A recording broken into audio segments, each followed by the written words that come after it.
50ኛ ዓመቴን ባለፈው የካቲት 11 ያከበርኩ ድርጅት ነኝና እንደ ትላንት እንደተመሰረቱት ወይም የሆነ ፓርቲ የምታይ አይነት አይደለሁም ብሎ የሚከራከርበት አግባቡ በጣም የተሳሳተ ነገር መያዙን ያሳያል።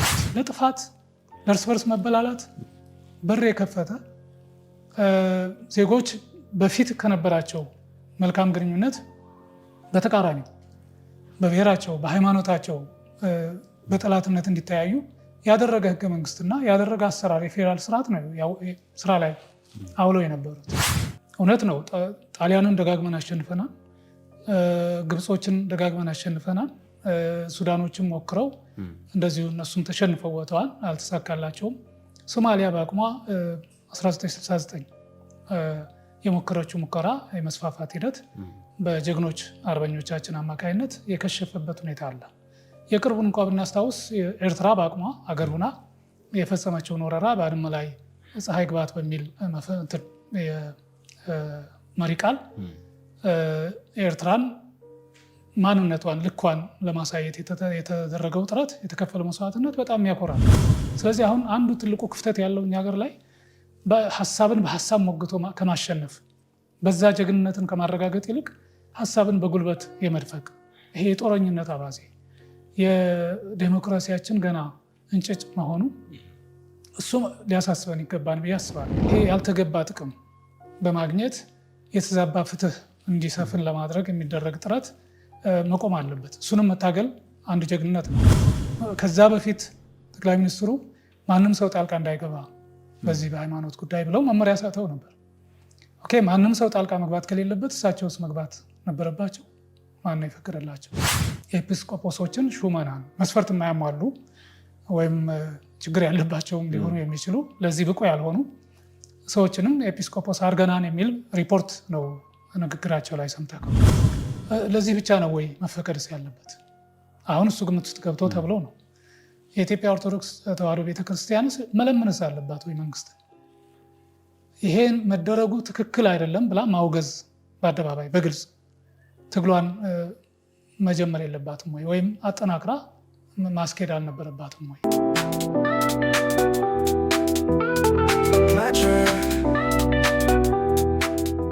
ሰላም ጤና ይስጥልን የተወዳጅ ተመልካቾቻችን፣ እንደምን ሰምታችኋል? የሃርመኒ መድረክ ፕሮግራማችን ጀምሯል። ከዚህ ሰዓት ጀምሮ ወደ እናንተ መድረሱን ይቀጥላል። አብራችሁ እንድትሆኑ በአክብሮት እንጋብዛለን። እዚህ እስከ ፕሮግራሙ ፍጻሜ ድረስ እንደተለመደው ዶክተር ሲሳይ መንግስቴ የህግ ባለሙያ እንዲሁም ደግሞ ጠበቃ እዚህ አብረውን ይገኛሉ። ፖለቲካዊ፣ ማህበራዊ ጉዳዮችን ከኛ ጋር በመተንተን አብረውን ይቆያሉ። እንደተለመደው በዛሬው ቆይታችን ወቅታዊ የሆኑ ጉዳዮችን እናነሳለን። በዋነኝነት በሰሜኑ ፖለቲካ ላይ እንቆያለን። በተለይ ደግሞ የወልቃይትን ጉዳይ በተመለከተ የምናነሳው ሀሳብ ይኖራል።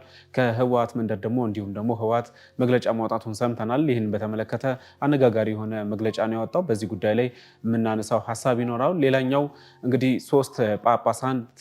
ሶስት ጳጳሳት ወደ ኢትዮጵያ እንዲገቡ መንግስት መፍቀዱን ሰምተናል። ከዚህ ጋር በተያያዘ የምናነሳቸው መረጃዎች እንዲሁም ደግሞ አስተያየቶች ይኖሩናል። ሌላኛው መረጃችን በተለይ ደግሞ በትግራይ ልማት ማህበር ጋር በተያያዘ እየተነሱ ያሉ አጀንዳዎች አሉ። ይህንን በተመለከተ ወደ እናንተ እናደርሳለን። ሌላኛው ደግሞ እንግዲህ በዚህ ሳምንት በተለይ ደግሞ ጀግኖች አርበኞች ኢትዮጵያውያን እንግዲህ የምንዘክርበት ሳምንት እንደሆነ ይታወቃል። ከዚህ ጋር በተያያዘ የምናነሳቸው ሀሳቦች ይኖራሉ። ሌሎች መረጃዎችም ይዘናል። መልካም ቆይታ እንደሚሆንላችሁ ተስፋ እናደርጋለን። ቤተሰብ ያልሆናችሁ ላይክ፣ ሰብስክራይብ፣ ሼር በማድረግ ይህንን ሀሳብ ደግሞ ላልደረሳቸው ሼር እንድታደርጉ በአክብሮት እንጋብዛለን። ከአፍታ ቆይታ በኋላ እንመለሳለን።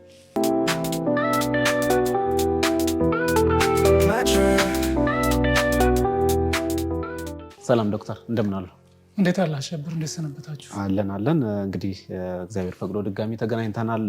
እንደሚታወቀው በሀገራችንም በምስራቅ አፍሪካም የተለያዩ ሁነቶች እንግዲህ በየጊዜው ይፈጠራሉና እኛ መልሰን ለተመልካቾች እንደ መረጃም ማብራሪያ የሚፈልጉ ጉዳዮችንም እያነሳን እንወያያለን። ማህበራዊ፣ ኢኮኖሚያዊ፣ ፖለቲካዊ ጉዳዮችንም እናነሳለን በዚህ ፕሮግራምና በመግቢያ ለማንሳት የሞከርኳቸውን ጉዳዮች ከመግባታችን በፊት በዋነኝነት እንግዲህ ከትናንት በስቲያ ጀምሮ የአርበኞች ቀን እንግዲህ ካላንደርም ዝግ ሆኖ ሲከበር ቆይቷል እና እንደው ከአርበኝነት ጋር በተያያዘ እንደው የሚሰማዎትን ስሜት የአርበኞች ቀንም የድል ቀንም በተመለከተም ከዚህ ጋር የተያያዙ ሀሳቦችን ቅድሚያ እናንሳ ዶክተር። አመሰግናለሁ አሸብር። እንዳልከው ብዙ ነገር በዚህ ሳምንት ውስጥ ተከስቷል። ከዛ በፊት ወደ እነዚህ ክስተቶች ማብራራት ከመሄዴ በፊት በዚህ አጋጣሚ እስኪ መልእክት ላስተላልፍ ብዬ አስባለሁ። አንደኛ የተወደዳችሁ የተከበራችሁ ተመልካቾቻችን ሃርመኒ ቲዩብን በደንብ እንድትከታተሉና የተሻለ ነገር እንዲመጣላችሁ ሰብስክራይብ በማድረግ ላይክ፣ ሸር በማድረግ እንድትተባበሩን ማሳሰብ ፈልጋለሁ። በተለይ እንግዲህ የኔን ሀሳብ የምትደግፉ የምትቃወሙም ጭምር የተሻለ ነገር ይዘን ለመምጣት ጥያቄም አስተያየትም ሀሳብ ካላችሁ ልትልኩልን ትችላላችሁ። በሱም ላይ አስተያየት እና ሀሳባችንን ልንገልጽ እንችላለን። በተለይ ግን ወዳጅ ዘመዶቼ ይህን ሀሳብ በደንብ ማጠናከር ስላለብን ብትደግፉን ጥሩ ነው ብዬ አስባለሁ። እንዳልከው ይሄ ሳምንት በተለይ በትላንትናው ዕለት የአርበኞች በዓል ተከብሮ ውሏል። 84ኛው ዓመት የአርበኞች በዓል በደመቀ መልኩ 4 ኪሎ ላይ ተከብሮ ውሏል። የኢፌዴሪ ፕሬዚዳንት ታዬ አጽቀሥላሴ በተገኙበት ሌሎች አርበኞች፣ አርበኛ ቤተሰቦችና ልጆች እንዲሁም አድናቂዎች እና የተለያዩ ባለስልጣናት በተገኙበት በዓሉ ተከብሯል። በዓሉም ላይ ፕሬዚዳንት ታዬ አጽቀሥላሴ መልእክት አስተላልፈዋል። መልእክታቸው ትንሽ ቆንጠጥ የሚያደርግና ለውጡ ወደፊት መሄዱ እንደማይቀር ይሄን ለማሰናከል የሚሞክሩ አካላት ግን ሰነፍ ፖለቲከኞች እንደሆኑ የገለጹበት፣ ደጋግመው ሰነፍ ፖለቲከኞች ሊያሰናክሉን ቢሞክሩም ሪፎርማችን ወይም የለውጥ ሂደታችን መቀጠሉ የማይቀር ሊገታ እንደማይችል ሊቆም እንደማይችል አስረግጠው የተናገሩበት ሁኔታ እንዳለ ማየት ይቻላል። እንግዲህ ይሄን የተለያዩ አካላት ሲተቹት ነበረ፣ በራሳቸው ስሜትና ፍላጎት እየተረዱ ሲተረጉሙት እንደነበረ አይተናል። ዋናው ግን ጠንከር ያለ መልእክት ማስተላለፋቸው ትኩረት መሳቡን ያመለክታል። ከዚሁ ጋር ተያይዞ አንድ ልናነሳው የምንችለው ነገር የኢትዮጵያ አርበኞች በዚህ በሀገር ውስጥ ብቻ በነበረ ፍልሚያ ወይም በነበረ ጸረ ኮሎኒያል ኃይል ወይም ጸረ ወራሪ እንቅስቃሴ አድርገው የቆሙ አይደሉም። እንደምታውቀው ኢትዮጵያ ባለፉት 50-60 ዓመታት በሰላም ማስከበር ሂደት ውስጥ በሰፊው ስትሳተፍ የነበረች ሀገር ነች። ከኮሪያ ይጀምራል የእሷ ተሳትፎ በተባበሩት መንግስታት ድርጅት ጋባዥነት ከሌሎች ወደ 20 የሚደርሱ ሀገሮች ጋር ሰራዊት አዋዕታ የኮሪያ ልሳነ ምድር ሰላም እንዲሰፍንበት በሁለቱ ኮሪያዎች መካከል የነበረው የእርስ በርስ ጦርነት እንዲቆምና አንጻራዊ መረጋጋት እንዲኖር መስዋዕትነት ከፍላለች ኢትዮጵያ ልጆቿን በመላክ። በዚህ ሂደት ውስጥ እስካሁን ባሉት መረጃዎች ከ6000 በላይ የሚሆኑ የኢትዮጵያ ወታደሮች በተለያየ ዙር እስከ 5 ዙር አይነት በሚደርስ ይመስለኛል ቃኛው ሻለቃ በሚባል አሃድ ውስጥ እየተሳተፉ ከፍተኛ የሆነ አስተዋጽኦ አድርገዋል። ጀግንነታቸው በዓለም አቀፍ ደረጃ የተመሰከረበት፣ ኮሪያውያን ደግሞ በጣም የኢትዮጵያን ተሳትፎና አስተዋጽኦ በእጅጉ የሚኮሩበት የሚደሰቱበት ታሪክ ነው የተሰራው። ለዚህም ሙዚየም ተሰርቶላቸዋል። የዛ ሰላም አስከባሪ ሀገራት ለማስታወስ የተሰዉ አካላትን ወይም ወታደሮችን ለማስታወስ እና የየሀገሮቹን አስተዋጽኦ በጉልህ ለትውልድ እያስተማሩ ለማለፍ ሙዚየም ከፍተዋል። አንዳንድ ኢትዮጵያውያንም እየሄዱ የሚጎበኙበት ወይም በተለያየ የስራ ግንኙነት ምክንያት ወደ ኮሪያ ሲሄዱ ያን እንዲጎበኙ የሚደረግበት ሁኔታ አለ። እንደውም በቅርቡ አንድ ወዳጅ ዘመዳችን ዲያቆን ተረፈ ወርቁ የሚባሉ ተመራማሪ እዛ ሂደው የማየት እድል ገጥሟቸው ነበርና ሙዚየሙን ሲጎበኙ ያስጎበኘቻቸው አስጎብኚ በጣም ስለ ኢትዮጵያ ያላት ክብር፣ ስለ ኢትዮጵያውያን ወታደሮችና መስዋዕት ስለከፈሉ ዜጎቻችን ያላቸው ኮሪያውያን በአጠቃላይ የዛን ስሜት ያንጸባረቀችበት ሁኔታ እንዳለ፣ በዚህም በጣም ሁልጊዜ የሚያነሱት ሌላውም የሚያውቀው የኢትዮጵያ ታሪክ ላይ አንድም የተማረከ ወታደር አልነበራትም ኢትዮጵያ። ሰው በጀግንነት ይዋጉ ነበረ፣ የሚሰዉ ይሰዋሉ፣ የሚቆስሉ ይቆስላሉ እንጂ አንድም የኢትዮጵያዊ ወታደር ያልተማረከበት ሀገር ሁና የወጣችበት ሁኔታ ነው የሚታየው።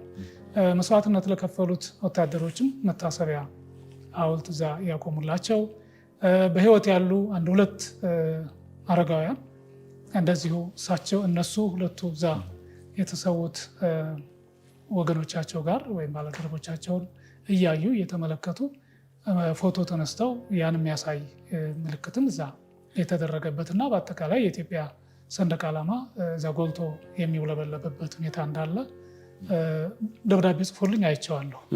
የፈጠረበትን ስሜት አጋርቶኝ ነበር እና ይህ አንድ ትልቅ ኩራት ነው።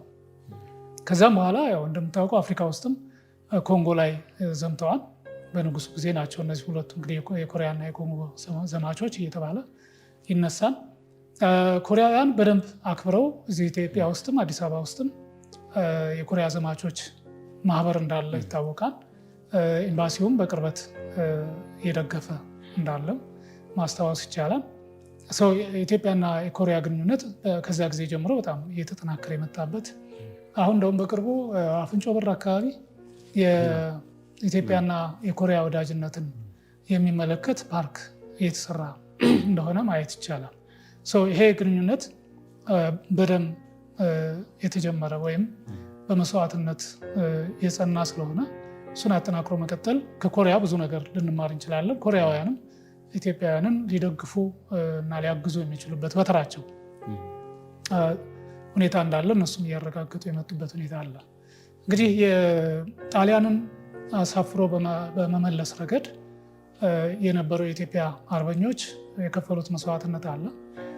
በጣሊያን ከኢትዮጵያ ተባራ እንድትወጣ እንግሊዝ የራሷን አስተዋጽኦ አድርጋለች። ያው ከራሷ ጥቅም አንጻር እያንዳንዱን ነገር የምትቃኘው ቢሆንም አስተዋጽኦ ዝም ብሎ የሚዘነጋ ነገር አይደለም። እዚህ ላይ አንድ የሚነሳ ነገር አለ፣ አስታውሼው ልለፍ። የአርበኞች በዓል ለምሳሌ በደርግ ጊዜ መጋቢት 23 ነበር የሚከበረው። መጋቢት 23 ይከበር የነበረው ምንድን ነው? የኢትዮጵያ አርበኞች ወደ አዲስ አበባ የገቡበት ዕለት መጋቢት 23 ነው የነበረው። ስለዚህ ደርግ ታሳቢ ያደረገው አርበኞች ወደ አዲስ አበባ የገቡበትን ጊዜ ወይም ቀን እንደነበረ ይታወሳል።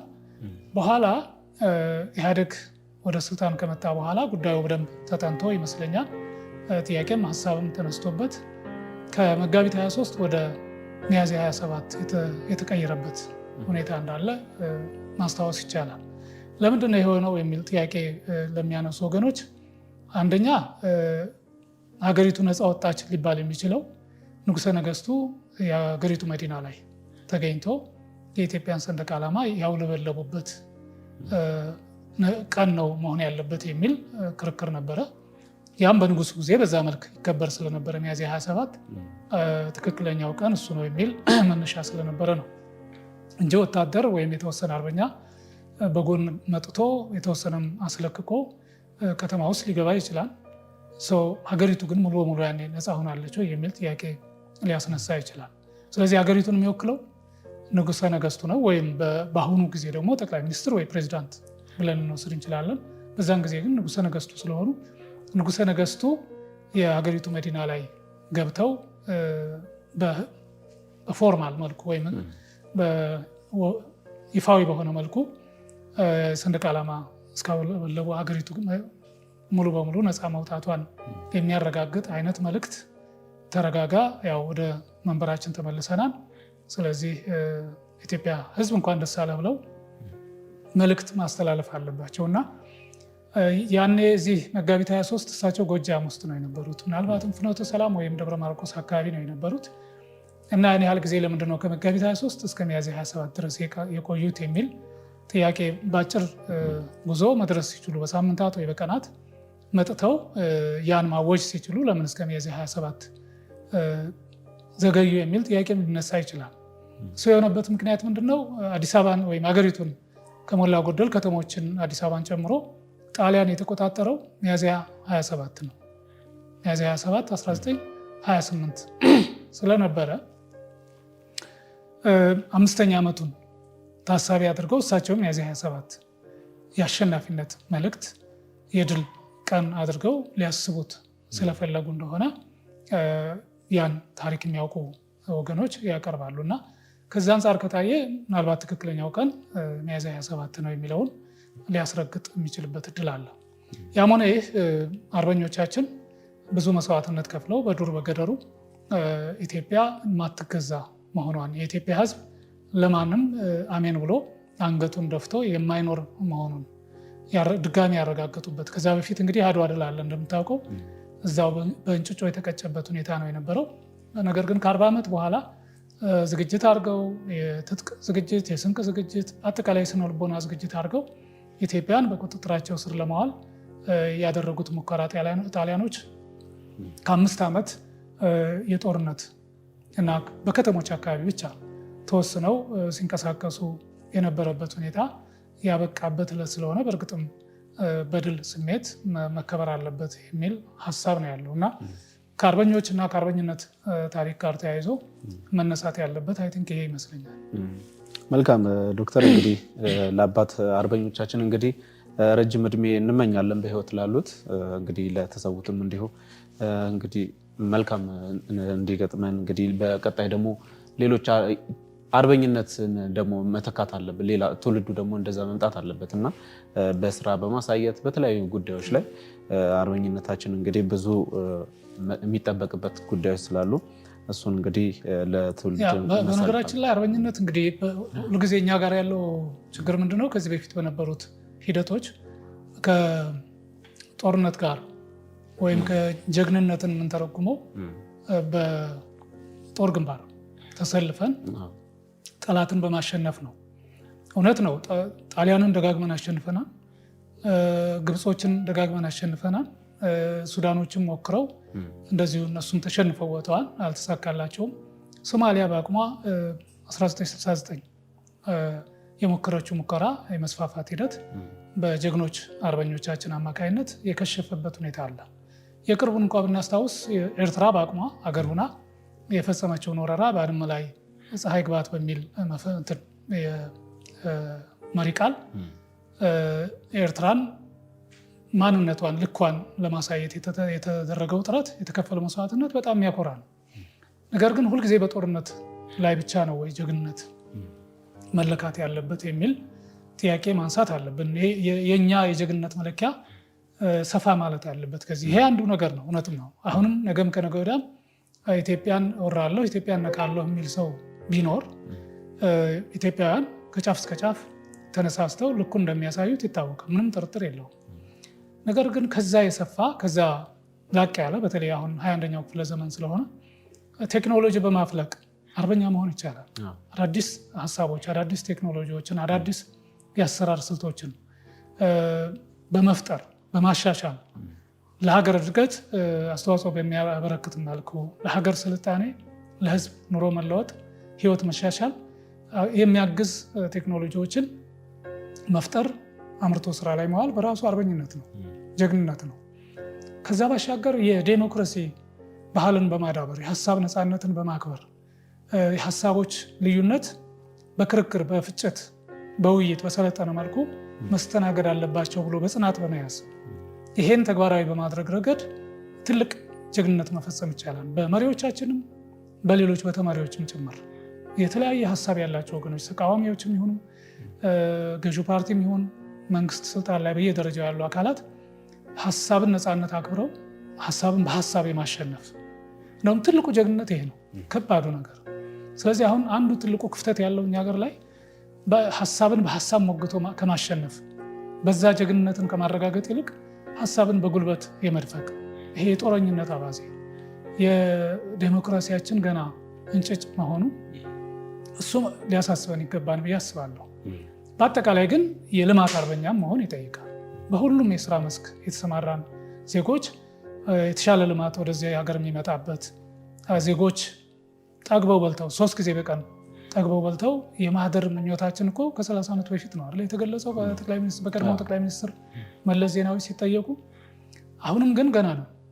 በቀን እንኳን አይደለም 3 ጊዜ 2 ጊዜ በልቶ የሚያድረው ህዝባችን ዜጋችን ስንት ነው የሚለውን ማሰብ አለብን። ለምሳሌ አዲስ አበባ የምገባ ፕሮግራምን እንኳን ምሳሌ ብንወስድ በየክፍለ ከተማው ወደ 26 ያላነሱ የምገባ ማዕከላት አሉ። በእነዚህ 26 የምገባ ማዕከላት 35,000 የአዲስ አበባ ነዋሪዎች፣ ጎዳና ተዳዳሪዎች፣ በየስርቻው ያሉ ወገኖቻችን በቀን 1 ጊዜ ይበላሉ። በዛ ውለው የሚያድሩበት አጋጣሚ አለ። ከዛ አልፈን በቀን 2 ጊዜ ቢሆን ራሳቸውም ሰርተው ህይወታቸው የሚለወጥበት መንግስትም አግዞ ማህበራዊ ኃላፊነቱን የሚወጣበት ሁኔታ ከታሰበ ቢያንስ በቀን 2 ጊዜ ምሳና ራት፣ ቁርስ ሊቀር ይችላል። አሁን ግን በቀን አንድ ጊዜ ነው ጠግበው በልተው ምናልባትም 24 ሰዓት እንዲቆዩ የሚገደዱት። ይሄን የማያገኙ ይኖራሉ ደግሞ ስንቶች ናቸው። ሌሎች ከተሞች ላይ ክልል ከተሞች ላይ እንዲህ አይነት ነገር የለም። የተማሪዎችን ምገባ ማንሳት እንችላለን። ባለፈው ምክር ቤትም ላይ ተነስቶ አንዱ ሚዲያዎችም ሲያጫጩት የነበረው አለ። የተማሪዎች የአንደኛ ደረጃ ተማሪዎች በአዲስ አበባ ውስጥ ያሉ በአዲስ አበባ እና አዲስ አበባ ዙሪያ ያሉ የሸገር ከተማ አስተዳደር ትምህርት ቤቶችን ጨምሮ ወደ 1 ሚሊዮን የሚጠጋ ተማሪዎች በቀን 2 ጊዜ እየመገብን ነው ብለው ክብርት ከንቲባ ሪፖርታቸው ላይ ገልጸው ነበር። ይሄ ትልቅ ነገር ነው። በቀን 2 ጊዜ። ይሄ የሚገርምህ እነዚህ ተማሪዎች አንዳንዶቹ ትንሽ ነፍስ ያወቁት የቤተሰብ ሁኔታ የሚያሳስባቸው ከዛችሁ ከሚሰጣቸው የምሳ ምግብ ላይ ቀንሰው ወደ ቤት ይዘው ሄደው ለእህት ለወንድማቸው የሚያጋሩ ለእናታቸው የሚሰጡ አሉ። ይሄ ምን ያህል እንግዲህ እርስ በርስ መተዛዘን መተሳሰብ እንዳለ ችግሩ ደግሞ በዛው ልክ ሰፊ እንደሆነ ማየት ይቻላል። ይሄ ግን በአዲስ አበባ ብቻ ተወስኖ መቅረት አለበት ወይ? ከዛ በላይ በሌሎች ክልሎች ከተሞችም በገጠርም አካባቢ አንጻራዊነት ድህነት የችግሩ ሁኔታ እየታየ ይሄ ሀገራዊ የምገባ ፖሊሲ በተሟላ መልኩ ተግባራዊ መደረግ አለበት ብዬ አስባለሁ እና በዚህም ጀግንነት መስራት ይቻላል። ዜጎቻችን ተርበው ማደር የለባቸውም። ዜጎቻችን ያን ያህል ሜዳ ላይ መውደቅ እና በዛ መልክ መታየት የለባቸውም የሚል መታሰብ አለበት። ሁሉም ሰው ባገኘው ልክ በሃይማኖት አስራት በኩራት የሚባለው የመንግስትም ጉዳይ የቄሳርን ለቄሳር የሚል እሳቤ አለ። ይሄ ከጥንት ጀምሮ ኢትዮጵያውያን ደግሞ ባገኙት ገቢ ልክ ለመንግስት ግብር ለመክፈል መንግስታቸው እንዲጠናከር በማድረግ የሚታወቅ እምነት አላቸው።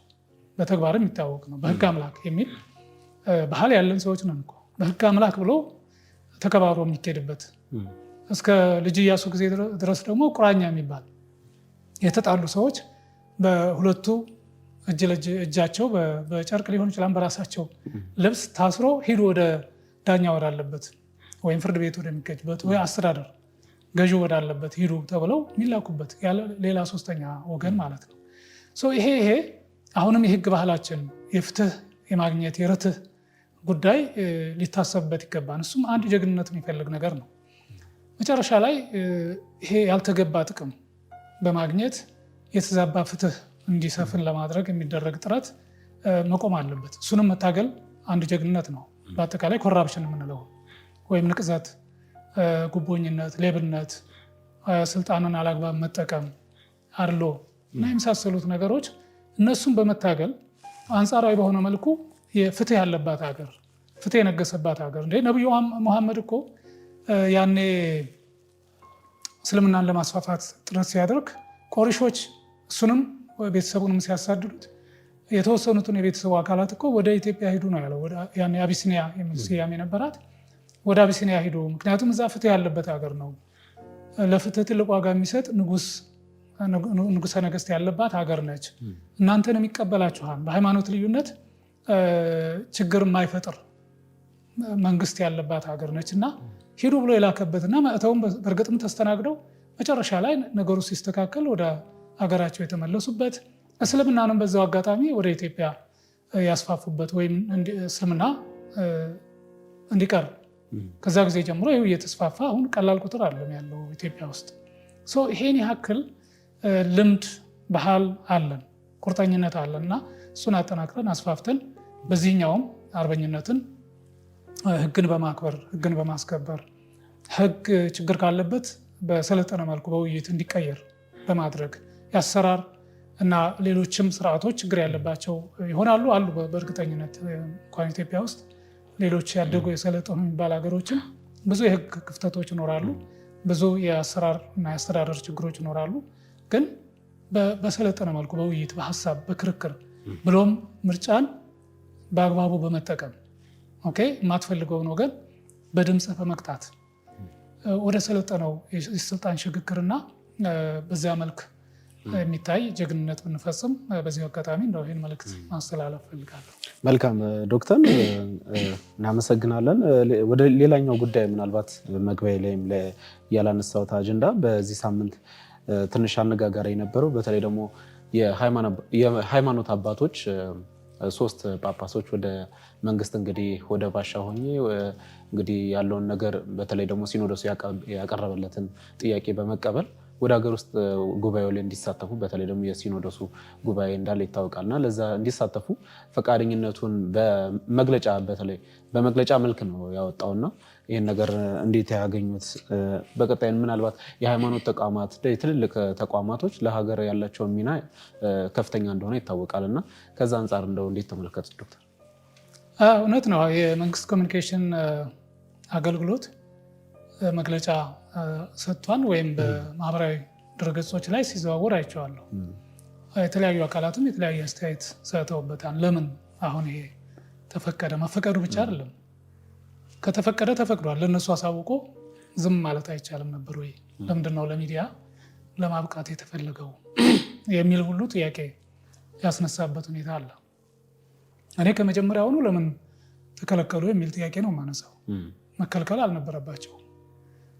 መከልከል ያልነበረባቸው ሰዎች ተከልክለው አሁን ስለተፈቀደ እንደው በጎ ነገር ነው ወይም ወደ ሰፊነትን የመንግስትን ወደ ሰፊነት ያሳያን የመሳሰሉት የሚለው ነገር ምጸት ነው የሚመስለኝ። በሱ መልክ አላየውም።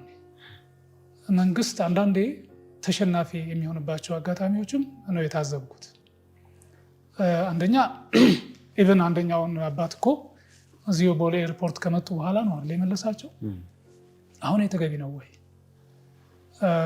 ምክንያቱም እኔ አባት የቤተ ክርስቲያን ትልቅ ኃላፊነት ላይ ያሉ ሰው ናቸው።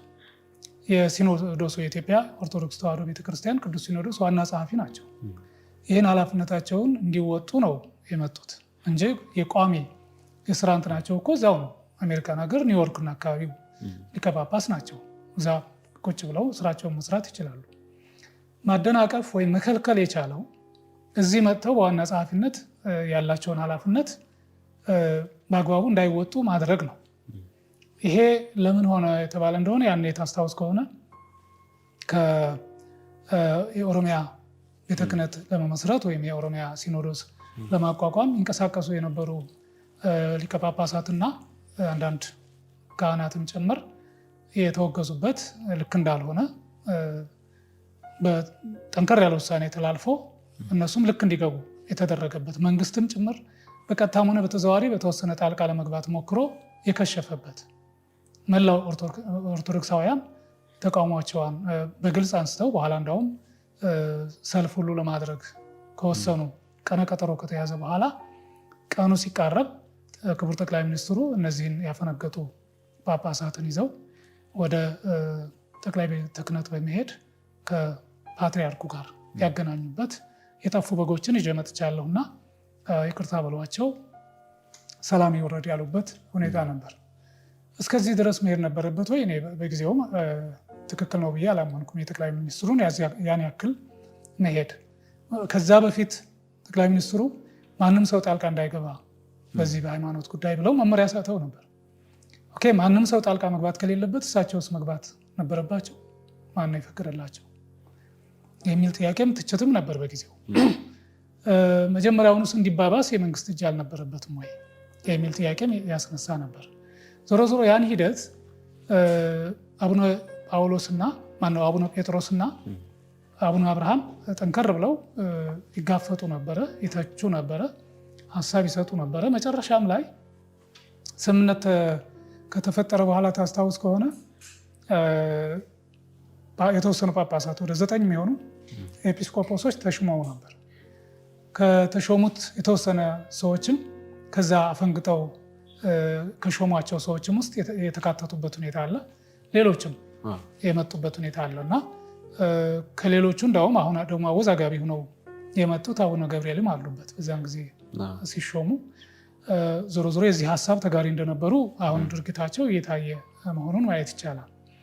ስለዚህ እነዚህ ሹመታቸውን ይፋ ሲያደርጉ አቡነ አብርሃም ታስታውስ ከሆነ ያው በእኛ መስፈርትና በእኛ ፍላጎት ብቻ ሳይሆን አንዳንድ ሁኔታዎች ግምት ውስጥ ገብተው ትንሽ አለፍ ብለንም ኤጲስቆጶሶችን ሹመናል። መስፈርት የማያሟሉ ወይም ችግር ያለባቸውም ሊሆኑ የሚችሉ ለዚህ ብቁ ያልሆኑ ሰዎችንም ኤጲስቆጶስ አድርገናን የሚል ሪፖርት ነው ንግግራቸው ላይ ሰምተህ ከሆነ ይሄም ያስከፋቸው ወገኖች አሉ። መንግስት ባለስልጣናትን ጨምሮ ያስከፋቸው ይመስለኛል። ምክንያቱም የመንግስት ጣልቃ ገብነት ባይኖር ኖሮ እንደዛ እንደማይደራደሩ ወይም ኮምፕሮማይዝ እንደማያደርጉ ይታወቃል። ይሄ ያስከፋው ይመስለኛል። አቡነ ጴጥሮስም ደፍረው ይናገሩ ነበረ። የመንግስት ባለስልጣናትን እጃችሁን አንሱልን ይሉ ነበረ። መንግስትን በአጠቃላይም ትክክል አይደለም እየተሄደበት ያለው መንገድ የሚል ጠንከር ያለ መልእክቶች ያስተላልፉ ነበረ። ምዕመናኑንም ማህበረ ካህናትንም በያላችሁበት ሆናችሁ ቤተክርስቲያናችሁን ጠብቁ፣ ሃይማኖታችንን በምንም መልኩ አናስነካም የሚል ጠንከር ያለ መልእክቶች ያስተላልፉ ነበር። እነዚህ ነገሮች ለመንግስት ባለስልጣናት አልተመቹም ነበር። እነዚህ ተደማምረው ነው እንግዲህ አቡነ ጴጥሮስ ገና ወደ ውጭ ሲሄዱ ወደ ስራ ቦታቸው ወደ ኒውዮርክ ሲሄዱ አጋጣሚ መጽሐፍ አሳትመው ነበረ። የታተመውን መጽሐፍ የተወሰነ ይዘው ወደ ሀገረ ስብከታቸውም በመላው አሜሪካም እንዲዳረስ ለማድረግ ይዘው ሲሄዱ ኤርፖርት ላይ ትንሽ የማንገላታት ስራ ሁሉ ተሰርቶ ነበረ። ይሄ ሞራላቸውን ትንሽ እንትን ለማድረግ ለማንገላታት የተደረገው ጥረት ትክክል አይደለም፣ ከመንግስት የሚጠበቅ አይደለም። ሆደ ሰፊ ነኝ ከሚል መንግስት የሚጠበቅ ነው ብዬ አላምነው። ከዛ በኋላ እንደምንም ሄዱ። ስለዚህ ይጠብቅ ነበር ማለት ነው መንግስት እንዲወጡለት በሆነ አጋጣሚ። ስለዚህ ከወጡ ደግሞ እንዳይመለሱ የማድረግ ሀሳብ ነበረው ማለት ነው። እንግዲህ እንደ ምክንያት የተወሰደው ያው የውጭ ዜጋ ናቸው፣ አሜሪካዊ ናቸው። አሜሪካዊ የሆኑ ሰው እንደፈለጉ እየመጡ እዚህ እኛ ጋር መፈትፈት የለባቸውም አይነት ሀሳብ ያለ ይመስለኛል። ግን አንድ መንግስት የዘነጋው ነገር በዜግነት አሜሪካዊ ቢሆኑም በሃይማኖት ኦርቶዶክሳዊ ናቸው። ያውም የኢትዮጵያ ኦርቶዶክስ ተዋሕዶ ቤተ ክህነት አመራር ከፍተኛ አመራር ናቸው። ሃይማኖት ደግሞ ዓለም አቀፋዊ ነው። ዓለም አቀፋዊ ከሆነ በየትኛውም የሀገሪቱ ሁኔታ የዓለም ኮርነር ሄደው ማስተማር መስራት ይችላሉ። ይሄ ጠፍቶት አይደለም ለመንግስት። ግን ያው ትንሽ ያው እያንዳንዱ የኔ ነው ስልጣን፣ ለእኔ ፈቃደኛ ወይም ለመገዛት ከኔ ጋር ለመስማማት ፈቃደኛ ካልሆናችሁ እንደፈለጋችሁ ልትገቡ ልትወጡ እንደማትችሉ ማወቅ አለባቸው የሚል መልእክት ያስተላለፈበት ይመስለኛል። ምናልባትም በዚህ መሀል አቡነ አብርሃምም ውጭ ወጥተው ቢሆን ኖሮ እንዲገቡ ይፈቅድ ነበረው የሚል ጥያቄ ሊነሳ ይችላል። ከዚህ የምንረዳው ነገር እሳቸውም ውጭ ሊቆዩ የሚችሉበት እድል ዝግ አይሆንም። ከሱም አልፎ እንኳን በዜግነት ኢትዮጵያዊ ያልሆኑ ወይም አሜሪካዊ የሆኑ ሊቀ ጳጳሳት በዜግነት ኢትዮጵያዊ የሆነውን ፖለቲከኛ ልደቱ አያሌውን እኮ ወደ ሀገር ውስጥ እንዳይገባ የተከለከለበት አጋጣሚ ነበር። በጣም የሚያሳዝን፣ በጊዜውም ያው ሀሳብ ሰጥተንበታል። ኃላፊነት ከሚሰማው መንግስት የፈለገ አይነት ሀሳብ ይኑረው፣ የፈለገ አይነት ወንጀል ይፈጽም አንድ ሰው ወደ ሀገር ውስጥ ሊመጣ ሲል በወንጀል ነው የምጠይቀው። ሀሳቡን በሀሳብ ነው ሞግተህ የምታሸንፈው እንጂ እዛው እንዲቀር አርቀህ፣ በተለይ ስቴትለስነስ እንዲሰማው ሀገር አልባነት። አሁን እኮ አቶ ልደቱ ሀገር አልባነት ስሜት ውስጥ ናቸው ያሉት። በእርግጥ በቅርቡ በሰጡት መግለጫ የኢትዮጵያ ኤምባሲ በዛ በአሜሪካን ሀገር የኢትዮጵያን ኤምባሲ አምባሳደር ብናልፍ አንዱዓለም ሄደው አነጋግረው በእኛ በኩል አልከለከልንም፣ እኛ መጠቀሳችንም ልክ አይደለም፣ አሁንም ወደ ሀገር ቤት ብትገባ በእኛ በኩል ተቃውሞ የለንም፣ ችግር የለብንም ብለውኛን የሚል ማብራሪያ ሰጥተዋል። እንግዲህ በተጨባጭ ሲመጣ ነው ይሄ እውነት መሆኑን ልናረጋግጥ የምንችለው። በህገ መንግስቱ መሰረት ዜጎች በማንኛውም ሰዓት ከሀገር መውጣት ይችላሉ፣ በማንኛውም ጊዜ ወደ ሀገራቸው መመለስ ይችላሉ። የሚያስጠይቃቸው የህግ ጉዳይ ካለ እንዳይወጡም ሊከለከሉ ይችላሉ። ግን እንዳይወጡ መንግስት ስለፈለገ ሳይሆን የፈጸሙት ተጨባጭ ወንጀል ካለ ምርመራ ለምሳሌ የተጀምሮባቸው ከሆነ ቢወጡ ሌላ ችግር ከህግ ከፍትህ የሚያመልጡ አይነት ተብሎ ከታመነ እንደሱ ማድረግ ይቻላል።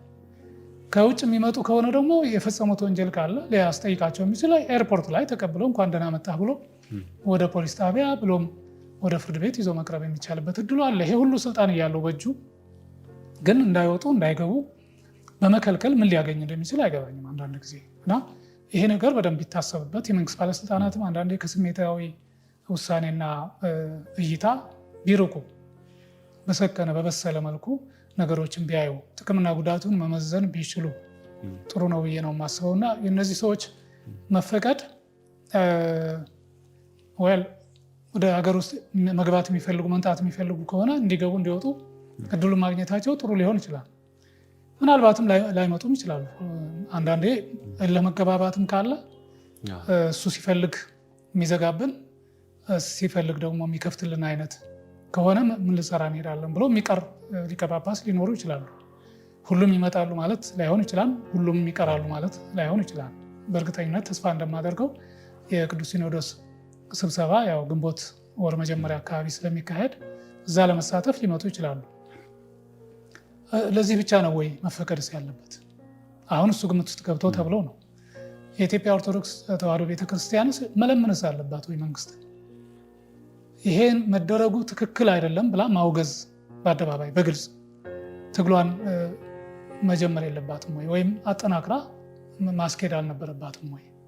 ለምን በልመና ወደ ልመና ውስጥ ለምንድን ነው የሚገባው?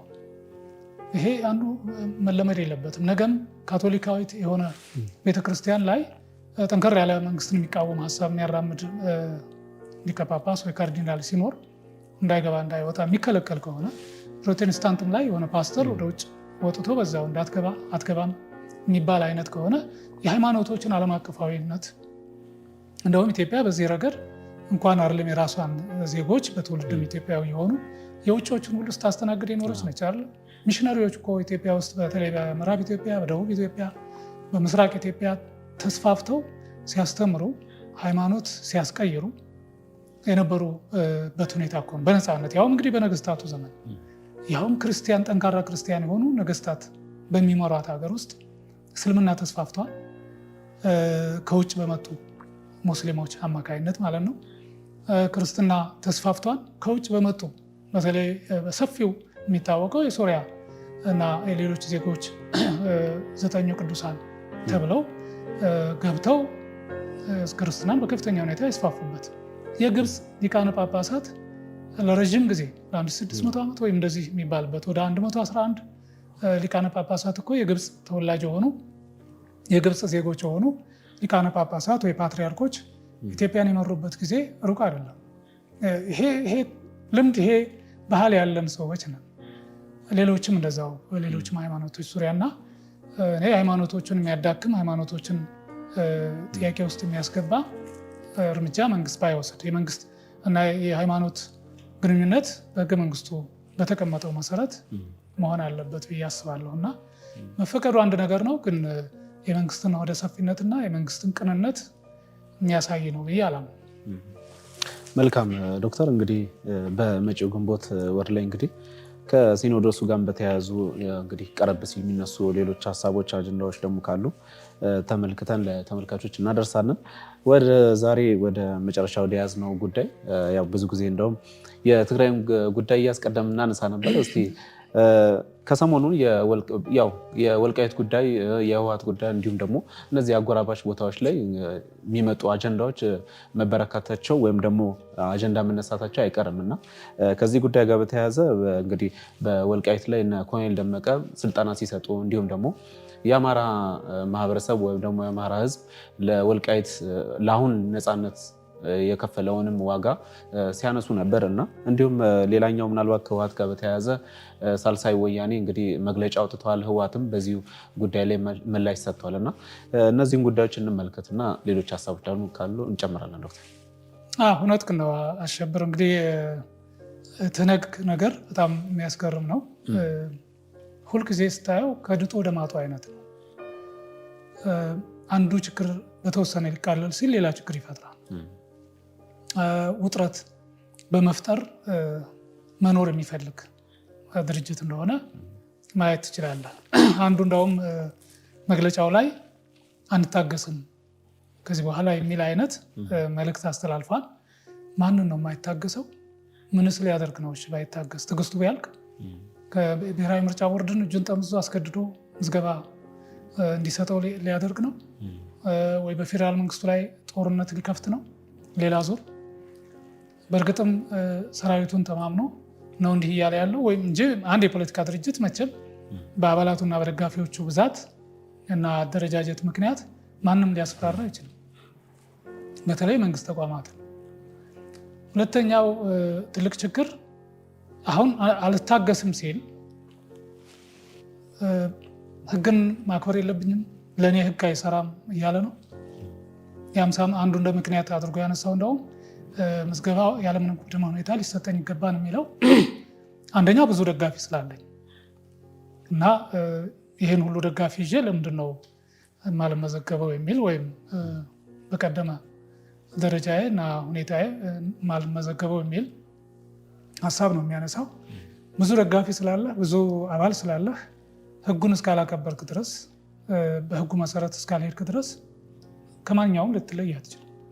ሚኒመም ዝቅተኛውን መስፈርት አሟልቶ የፖለቲካ ፓርቲ ተብሎ ከተመዘገበ ኃይል ጋር ምንም የተለየ የምትሆንበት ምክንያት የለም። ያ ብዙ ህዝብና ደጋፊ መኖሩ የሚታወቀው በምርጫ ጊዜ ነው። ምርጫ ስትወዳደር የተሻለ አድቫንቴጅ ወይም እድል ይኖርሃል፣ የመመረጥ እድልን ያሰፋልሃል። ከዛ አልፎ ግን ህግን እንድታከብርና እንዳታከብር ወይም ህግ እንድትጥስ እንደ አንድ መነሻ ሆኖ ሊያገለግል አይችልም። ይሄ አንድ የተሳሳተ ሀሳብ ይዞ እየሄደ መሆኑን የህወሓት አመራሮች ትመለከታለህ። ሌላኛው በጣም የተሳሳተው ነገር እኔ እኮ የ50 ዓመት የሞላኝ ድርጅት ነኝ፣ 50ኛ ዓመቴን ባለፈው የካቲት 11 ያከበርኩ ድርጅት ነኝ እና እንደ ትላንት እንደተመሰረቱት ወይም የሆነ ፓርቲ የምታይ አይነት አይደለሁም ብሎ የሚከራከርበት አግባቡ በጣም የተሳሳተ ነገር መያዙን ያሳያል። የአንድም ቀን ይሁን የ100 ዓመት ታሪክ ያለው ህጋዊ የሆነ ተመዝግቦ ወደ ስራ የገባ የፖለቲካ ድርጅት እኩል ነው መታየት ያለባቸው። ያ 50 ዓመት የቆየበት ታሪኩ ትክክልም ሊሆን ይችላል፣ ትክክልም ያልሆነ ሊሆን ይችላል። በነገራችን ላይ የደመረበት መንገድ ስህተት ነው። 50ኛ ዓመቱን ያከበረው ድርጅቱ ተመሰረትኩበት ካለበት ቀን ጀምሮ ነው እንጂ በህግ ተመዝግቦ ህጋዊ እውቅና አግኝቶ በሰላማዊ መንገድ የታገለበት ምርጫ ላይ እየተሳተፈ በህዝብ እየተመረጠ ወደ ስልጣን የመጣበት ጊዜ ከተሰላ 17 ዓመት የትጥቅ ትግል ወደኋላ ይቀነሳል ማለት ነው። ምክንያቱም ያ የሽፍትነት ዘመን ነው። ያ ህግና ህጋዊነትን መሰረት አድርጎ የሰራ የተደራጀ አልነበረም። በአማጺነት የኖረ ነው። ከደርግ ጋር ሲፋለም የኖረበት ነው። ጉልበት አግኝቶ ከሌሎችም ኃይሎች ጋር ሆኖ ደርግ እንዲሸነፍ ምክንያት ሆኗል። በነገራችን ላይ መግለጫው መግቢያ ላይ አይተህ ከሆነ በጣም አስቂኝ እና እንዴት እንደሚያስቡ የምታየው እኛ ድሮም ጀምረን ስንለው የነበረው ነው። በተለይ በኔ በኩል ስጽፍም ስናገርም ህወሓትና የትግራይ ህዝብ የደርግን መንግስት አስወገዱ፣ ሌሎች ብሔር ብሔረሰቦችንም ነፃ ወጡ እያሉ ይጽፉ ነበር፣ ይናገሩ ነበር። ይሄን እውነታ አሁን በትላንቱ ያወጣው መግለጫ አረጋግጦታል። መግቢያው ላይ የትግራይ ህዝብ የደርግን መንግስት በማስወገድ ለዲሞክራሲ ለተሻለ ፍትህ አሁን ፌዴራል ስርዓትን የመሰረተ ህገ መንግስት አርቅቆ ያጸደቀ ነው ብሎ ይገልጻል። ምን ማለት ነው? የትግራይ ህዝብ እና ህወሓት ብቻ ናቸው ይህን ስራ የሰሩት? ሌሎች ኢትዮጵያውያን ሚና አልነበራቸውም ደርግን በማስወገድ ረገድ? አትሊስት ሌሎችን እንኳ ቢክድ አብረውት የታገሉትን በተወሰነ ቢሆን አስተዋጽኦ ያደረጉትን ኢህዴንን፣ ኦህዴድን ኢቨን በአጭር ጊዜ ውስጥ ተመስርቶ የደርግን ሰራዊት በፕሮፓጋንዳ መስኩ እንዲዳከም እንዲበትን በማድረግ ረገድ አስተዋጽኦ የነበረው የኢትዮጵያ መኮንኖች ንቅናቄ የሚባል ኢዴማን የሚባል በኋላ ላይ የአባላቱ ወደ የብሔራቸው ሲገቡ የኢህአዴግ አባል ድርጅቶች ውስጥ የተካተቱበት ሁኔታ አለ። የእሱም አስተዋጽኦ ቀላል አልነበረም። ሰራዊቱ ሳይዋጋ እጁ እንዲሰጥ በተለይ የመስመራዊ መኮንኖች ከምክትል መቶ አለቃ እስከ ሻለቃ ድረስ ያሉ መኮንኖች አዋጊዎች ዋናው እንትን ላይ የሚሆኑት እነሱ ስለሆኑ ግንባር ላይ እነሱን ህይወታቸውን እንዲያተርፉ ሰራዊታቸውንም እንዳያስፈጁ እጃቸውን ላይ ኢህአዴግ ቢሰጡ ምንም እንደማይሆኑ ሰው ለሀገራቸው የተሻለ አስተዋጽኦ እንደሚያበረክቱ ለሰላም መስፈን ትልቅ ትርጉም እንደሚኖራቸው በመገናኛ ብዙሃን ባገኘው መድረክ ሁሉ እየቀሰቀሰ እኮ ማን ይናገር የነበረ ማን ያርዳ የቀበረ የሚል ፕሮግራም ነበረው። በኢህአዴግ ጊዜ የነበረው የነፃነት እና የትግል ሬዲዮ ማለት ነው። እሱ ዝም ብሎ ወደ ጎን የሚታው ነው። በአጠቃላይ ደግሞ የአማራ ህዝብ አስተዋጽኦ፣ የኦሮሞ ህዝብ በተለይ ወለጋና አካባቢው ህዝብ አስተዋጽኦ፣ የሸዋ ኦሮሞ አስተዋጽኦ ዝም ብሎ የሚታይ አይነት በቀላሉ የሚታለፍ ነው። የአማራ ህዝብ ተቀብሎ ይህን ሀሳብ እነሱን ደግፎ ወደዚህ እንዲመጡ ባይፈቅድ ብቻ ሳይሆን ልጆቹን እኮ እያሰማራ አብሮ እየታገሉ ለደርግ መውደቅ ትልቅ አስተዋጽኦ አበርክተዋል። እኔን ጨምሮ ወደዛ ትግል ገብተን እኔ በሂደን ውስጥ ገብቼ ደርግን በማስወገድ ሂደት ውስጥ የራሴን አስተዋጽኦ አድርጌያለሁ። እኔና እኔን መሰል በእኔ ዕድሜ የነበሩ ወጣቶች በከፍተኛ ሁኔታ ወደ ሂደን ገብተው የአማራና አማራ ክልል አካባቢ ያሉ እና ኢትዮጵያውያን ወደ ሂደን በመግባት ሌሎች የትግራይ ተወላጆች ደግሞ የበለጠ ወደ ህወሓት በመግባት የኦሮሞ ተወላጆች የሰሜን ሸዋ ኦሮሞዎች ወደ ኦህዴድ በመካተት ደርግን በመፋለም ረገድ ትልቅ መስዋዕትነት ከፍለዋል። ይሄን ሜዳ ላይ ነው የሚጥለው። ትንሽ የማያፈር ትንሽ ለሌሎች ዋጋ የማይሰጥ መሆኑን የምታየው ይሄ ነው። በግልጽ በቃ በአደባባይ ሌሎቻቸው የተነበራቸው አይነት የትግራይ ህዝብና እኔ ህወሓት መሪ ድርጅቱ ነን ደርግን ያስወገድ ነው፣ ህገ መንግስቱን አርቅቀን ያጸደቅ ነው፣ ይህን የፌዴራል ስርዓት የመሰረት ነው እኛ ነን ነው እያለን ያለው። ይሄ ማፈሪያ ነው። ለራሱ የሚሰጠው ዋጋ በጣም የተሳሳተና ልክ እንዳልሆነ ለነገሩ ለምሳሌ የፕሪቶሪያው ሰላም ስምምነት ትነግ ተሸንፎ ነው አይደል የፈረመው። ግን እስከ ቅርብ ጊዜ ድረስ እኮ አሸንፈን እኛ ተገዳድረን ሰራዊታችን አልቀመስ ብሎ የፌዴራሉ መንግስት ምርጫ ስላጣ ነው የሰላም ስምምነት የፈረመው ሲሉ ነበራል። አሁን በቅርቡ ደግሞ ዶክተር ደብረጽዮንን ጨምሮ ሌሎችም አመራሮች ተሸንፈን ነው ሳንወድ በግድ ነው የፈረምነው እያሉ ማመን ጀምረዋል።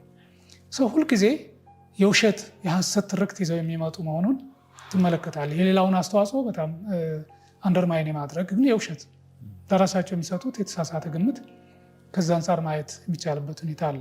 ዞሮ ዞሮ የትነግ አካሄድ አሁንም ጠባጫሪነት፣ ተንኳሽነት የሚንጸባረቅበት መሆኑን መመልከት እንችላለን።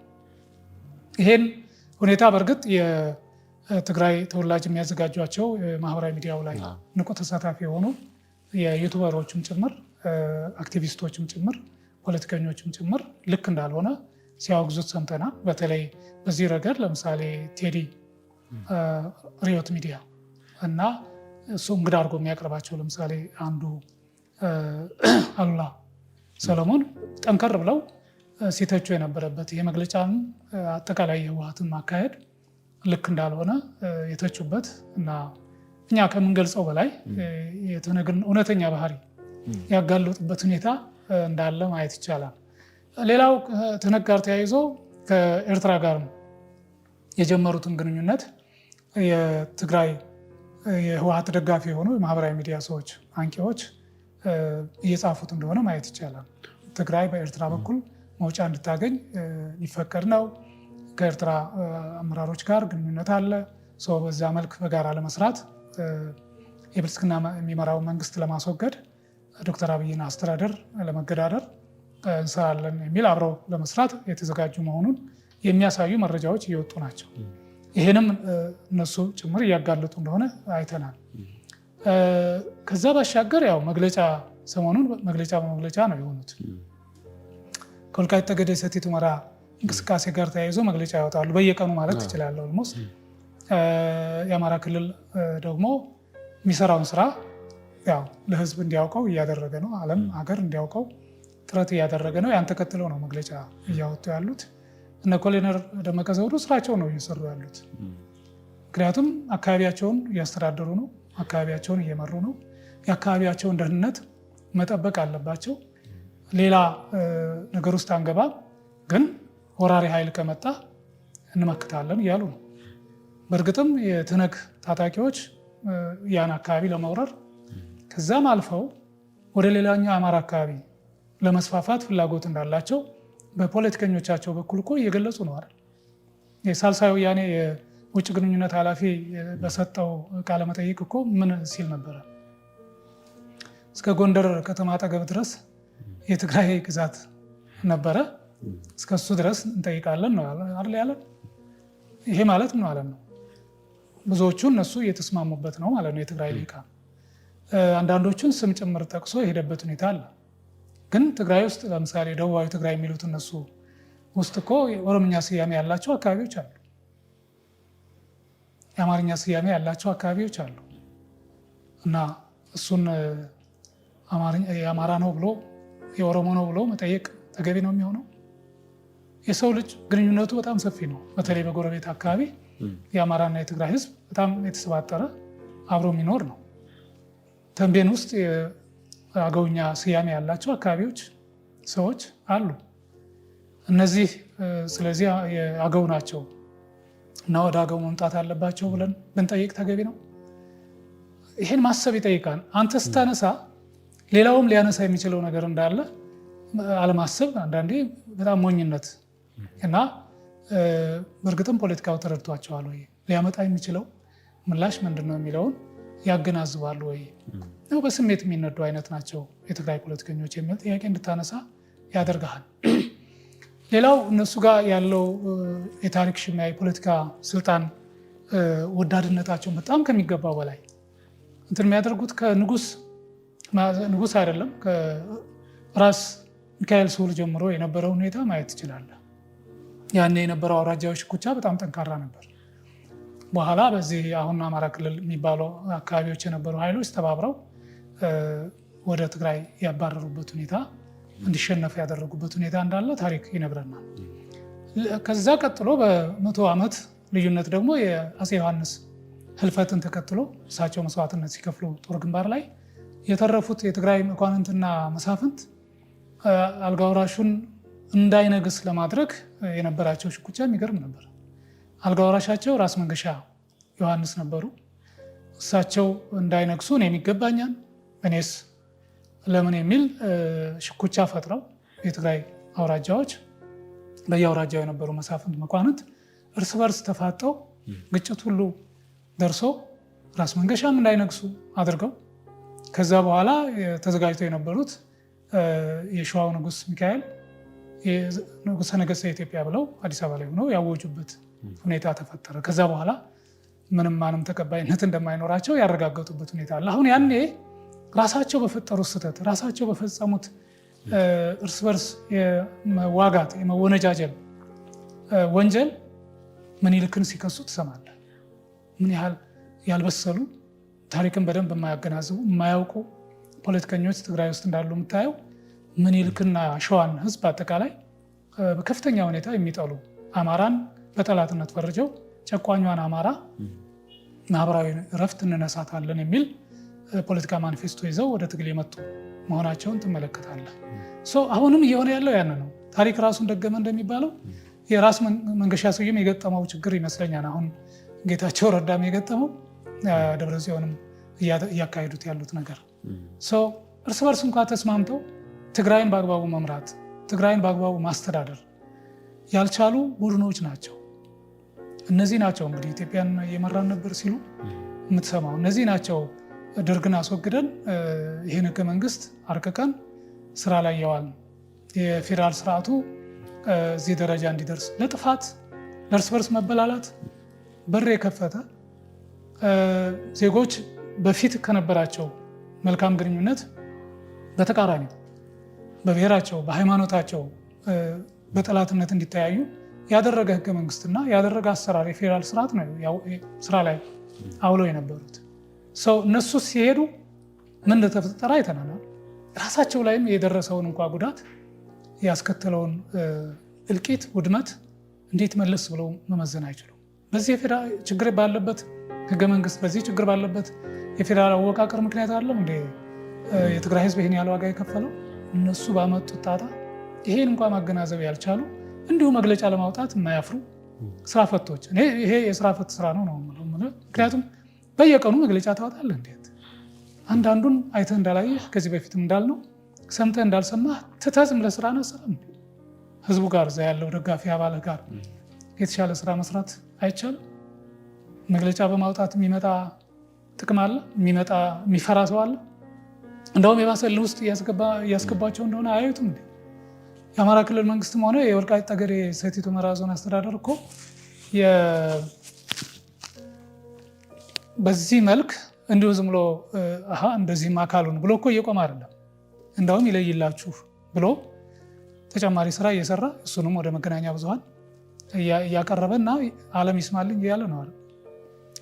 የማያስቆሙትን ነገር አጉል ሁል ጊዜ ቢደጋግሙት ትርጉም የለውም። ትርፉ ትዝብት ውስጥ መግባት ነው ብዬ ነው የማስበው። እና እኔ የትግራይ ፖለቲከኞች በአጠቃላይ በተለይ ደግሞ ህወሓት እየሄደበት ያለው መንገድ የጥፋት መንገድ የትግራይን ህዝብ ዋጋ እያስከፈለ በዛም አድርጎ የኢትዮጵያን አለመረጋጋት አስተዋጽኦ እያደረገ እንደሆነ ማየት ይቻላል። ምክንያቱም ትህነግ እጁ ረዥም ነው።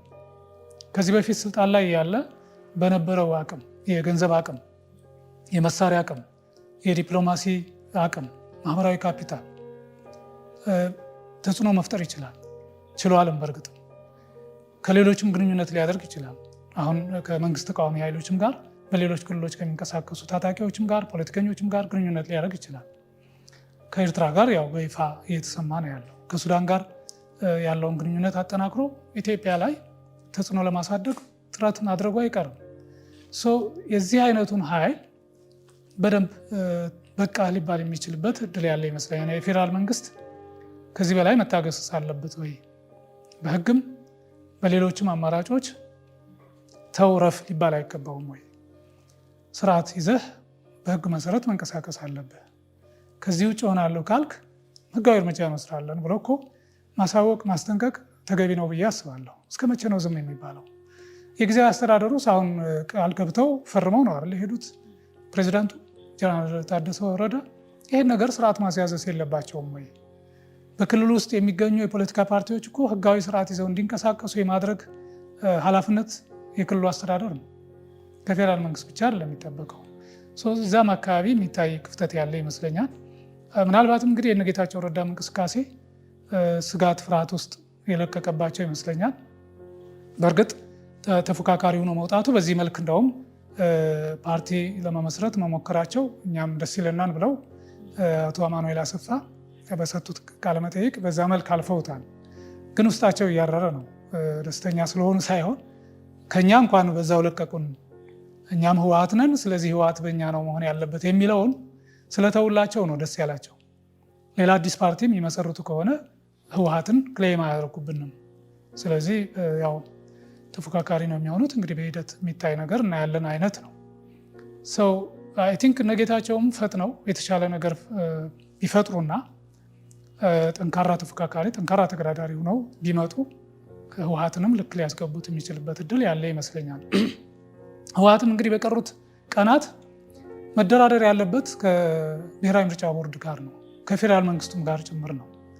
አንዱ ሚስ ያደረጉት የሚመስለኝ የፕሪቶሪያዊ ሰላም ስምምነት ባስቀመጠው መርህ መሰረት ገና ከመጀመሪያው ዴይ ዋን የሚባለው ከፕሪቶሪያዊ ሰላም ስምምነት እንደተመለሱ በዛው በስምምነቱ አንቀጽ 10 ንዑስ ቁጥር 1 መሰረት ከፌዴራል መንግስቱ ጋር የፖለቲካ ድርድር ኔጎሽት ማድረግ እንደሚችሉ ያስቀምጣል። የጊዜያዊ አስተዳደሩንም ለመመስረት የህወሓትንም ሁኔታ ለመወሰን እዛ ላይ መደራደር ነበረባቸው። ቀድመው መጀመር ነበረባቸው። ፌዴራል መንግስቱ እንኳ ዝም ቢል መግፋት ነበረባቸው እነሱ ከዛ ይልቅ ያቺ አሸባሪነት መነሳቷን እሷን እንደ ትልቅ ነገር ወሰዱ። ከዛ በኋላ ጊዜያዊ አስተዳደር ለመመስረትና ያን ለመምራት ጥድፊያ ላይ ነበሩ። እሱንም ቢሆን ወራት ነው፣ ወደ 4-5 ወር ቆይተው ነው የተግባራዊ ያደረጉትና ያን ያህል አለመስማማት ከዛ አይተናል። በሳምንት እኮ የሚሰራ ስራ ነው ጊዜያዊ አስተዳደር ማቋቋም። ስኖት ቢግ ዲል። አንድ ገዢ ፓርቲ ባለበት ክልል ሌሎች ያን ያህል ተጽዕኖ መፍጠር በማይችሉበት ሁኔታ በቀላሉ ተነጋግረህ ጊዜያዊ አስተዳደር ማቋቋም ይቻል ነበር። ግን እነሱ 4 ወር 5 ወር ፈጅቶባቸዋል።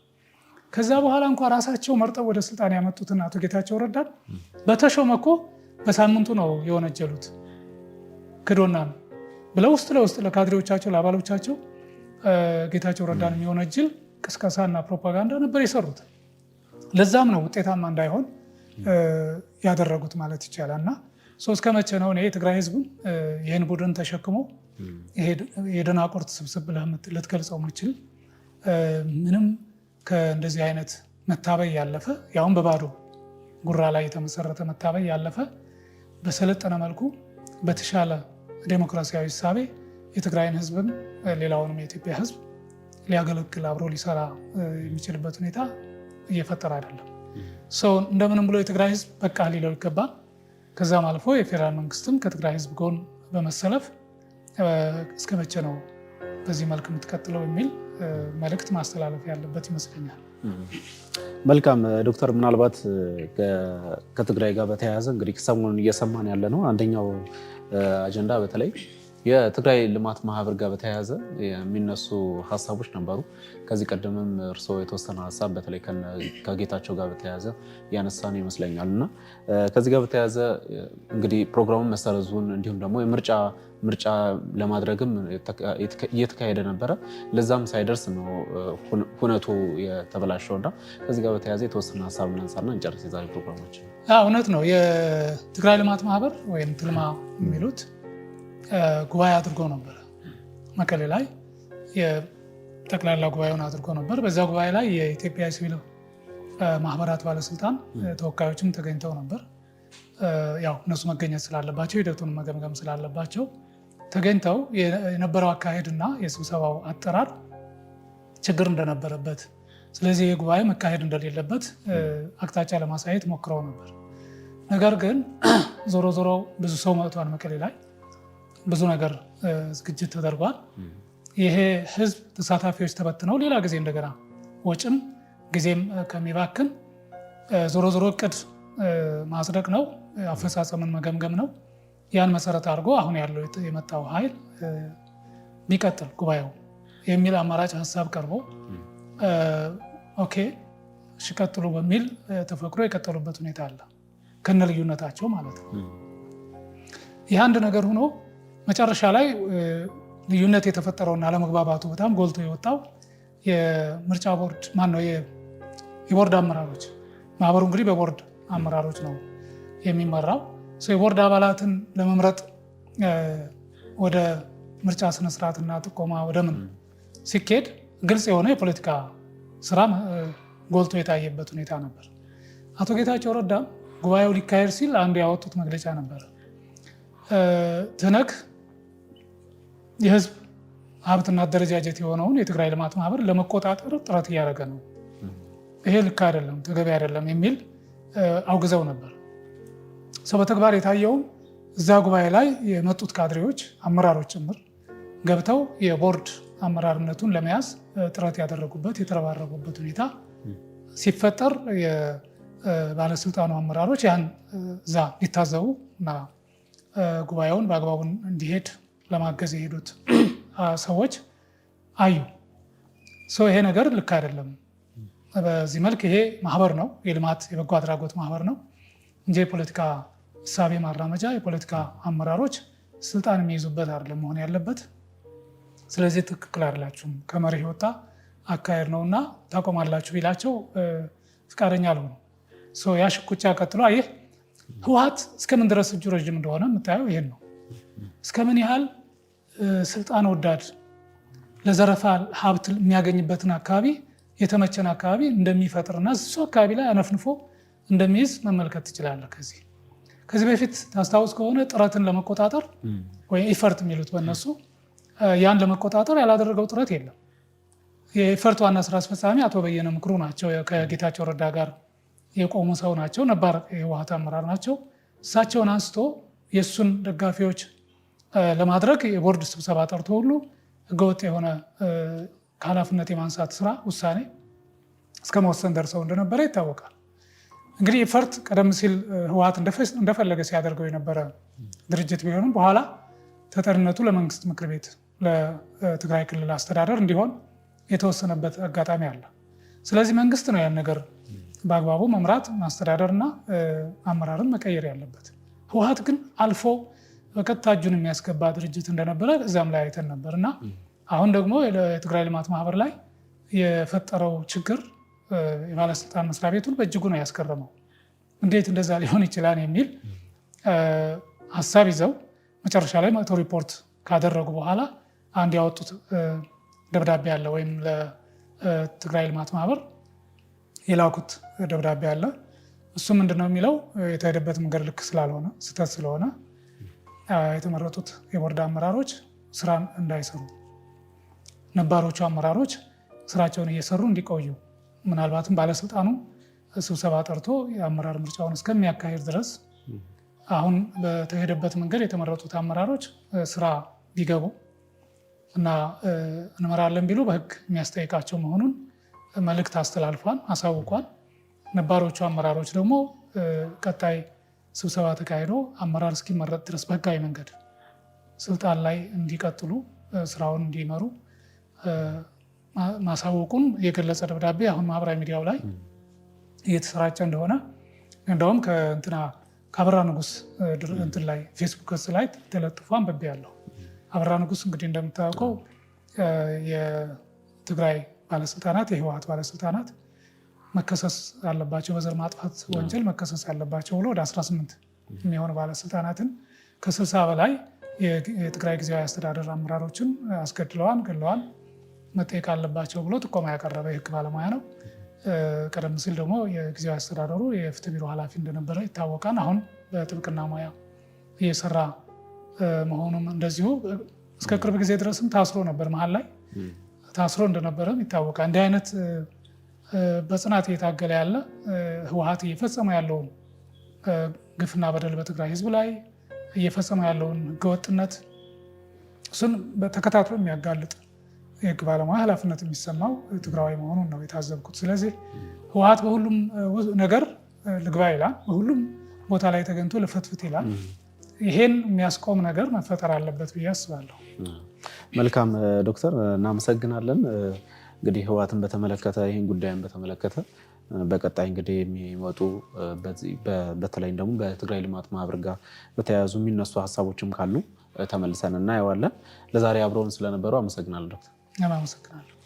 ውድ ተመልካቾቻችን የዛሬውን ፕሮግራማችንን ያያችሁትን ይመስላል። አብራችሁን ስለነበራችሁ እጅግ አድርገን እናመሰግናለን። በቀጣይ ሌሎች አጀንዳዎችን ሌሎች ሀሳቦችን ይዘን እንመለሳለን። በዛሬው ፕሮግራማችን ላይ ሀሳብ፣ አስተያየት እንዲሁም ደግሞ ጥቆማ ካላችሁ በስር በምትመለከቱት ስልክ ቁጥር አድርሱን። እኛም መለሰን ወደ እናንተ እናደርሳለን። ቤተሰብ ያልሆናችሁ ደግሞ ላይክ፣ ሰብስክራይብ፣ ሼር በማድረግ የሃርመኒ መድረክ የሃርመኒ ቤተሰብ እንድትሆኑ በአክብሮት እየጋበዝን የዛሬውን ፕሮግራማችን በዚህ እናበቃለን። መልካም ጊዜ ይሆንላችሁ።